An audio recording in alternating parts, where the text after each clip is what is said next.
Miss Bev's Tips for the Top is brought to you by Commonwealth Bank, Bahamar, AID, and everybody wins. Welcome to Ms. Bev's Tips for the Top, a social media series created and hosted by Mrs. Beverly Wallace Whitfield. The series has been a lifelong dream of Mrs. Wallace Whitfield. Will cover a wide range of topics relative to our way of life. Some of the contents may mash your corns. However, I invite you to listen to the message, but don't shoot the messenger. Here now is your host, Ms. Beverly Wallace Whitfield. Hello, I'm Beverly Wallace Whitfield, the former Secretary to the first Bahamian Governor General and also the first Chief of Protocol, not only in the Bahamas, but in the whole of the Caribbean.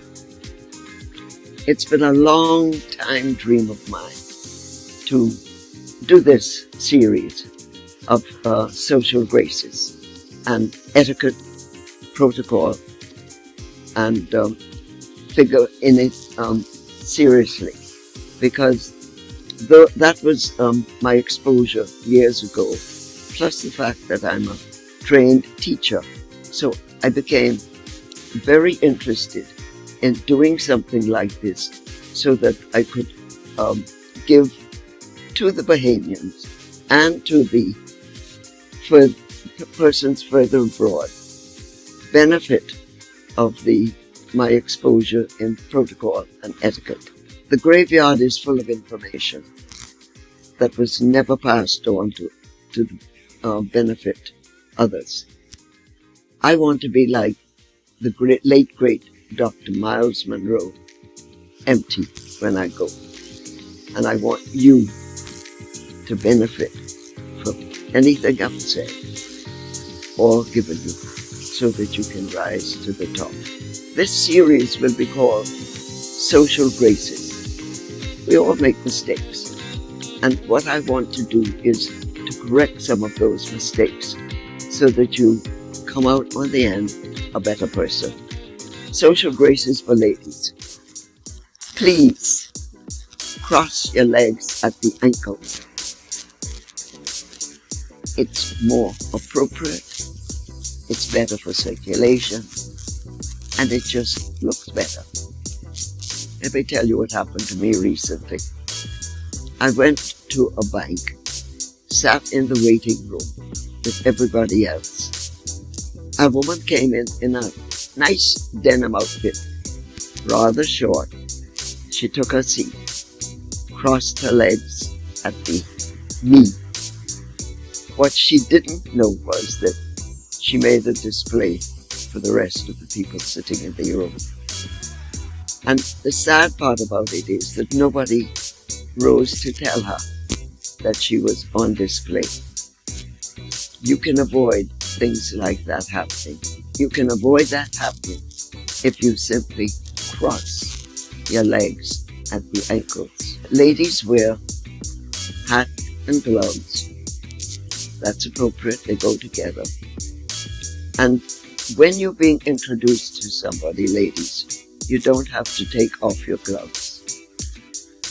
But if you are about to dine, if you're going to eat something, for goodness sake, take them off. Common sense tells us that. I experienced recently ladies at tea at Mount Fitzwilliam. This particular one she was a little heavy set, fully dressed in a formal outfit with gloves. Totally inappropriate, incidentally. But she never took off her gloves even to have tea. Now that's a serious no-no. She didn't know that she was supposed to take them off. And of course, it made her somewhat of the laughing stock of that occasion. The other thing that we don't do when we're dining is to put on our makeup, comb our hair, do those things. Keep your hands sanitary for eating, for dining. Never ever use use them for making repairs at the table. It's simple. Now what comes next is a pet peeve of mine. Ladies, you come to the dining table and the first thing that you do is to put your handbag on the table. That's a big no-no too. I'm sorry. It's inappropriate, to say the least. You should sit and put your handbag on your lap and cover it with your napkin. Never put it on the dining table. Remember, the table is for dining and your handbag is not on the menu. I can tell you another story. Queen Elizabeth II was the guest of honor at a state dinner at the White House. She arrived, the last person, quite appropriately. Her handbag with the gloves draped over it, over her arm.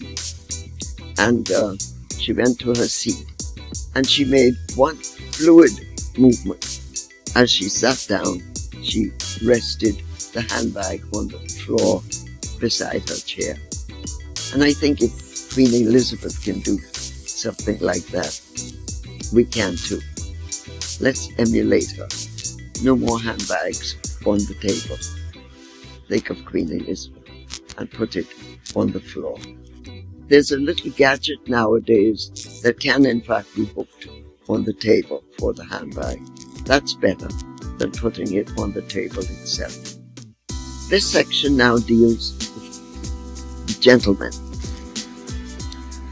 The man usually walks, he escorts the lady, but he walks on her right. That came about many, many moons ago when in the horse and carriage era, ladies wore long dresses, long skirts, and the men would walk on the right side because the horse and buggy was bound to splash muddy water, and he would take the hit, and she could always remain proper. So this is how that habit came about. The gentleman walking on the right side. This is very important, gents. I've seen this happen, and it irritates me. You should always take off your hat and cap if you are in the presence of a lady.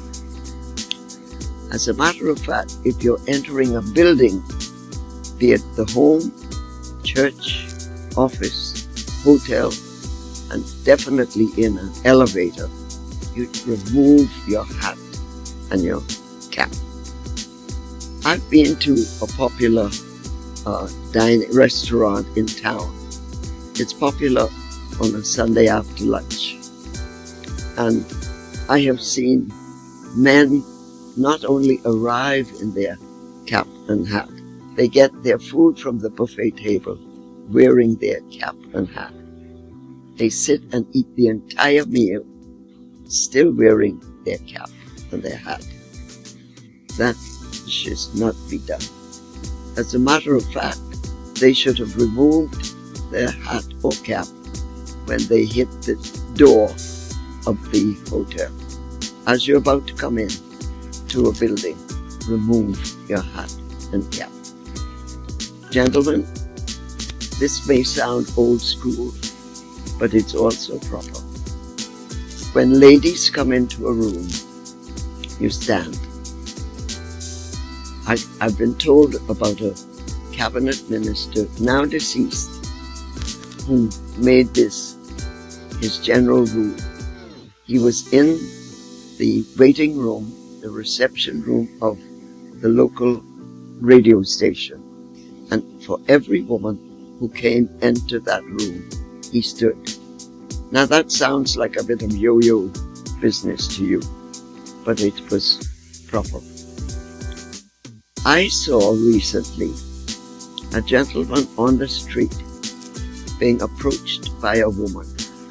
whom he knew, and she stopped to talk to him.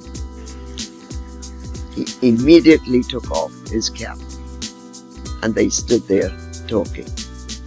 I thought, he's really a gentleman to take off his cap when she approached him. You don't see that every day. So those two gentlemen, one who stood and the one who took off his cap to talk in the street, they were taught by somebody who knew good manners.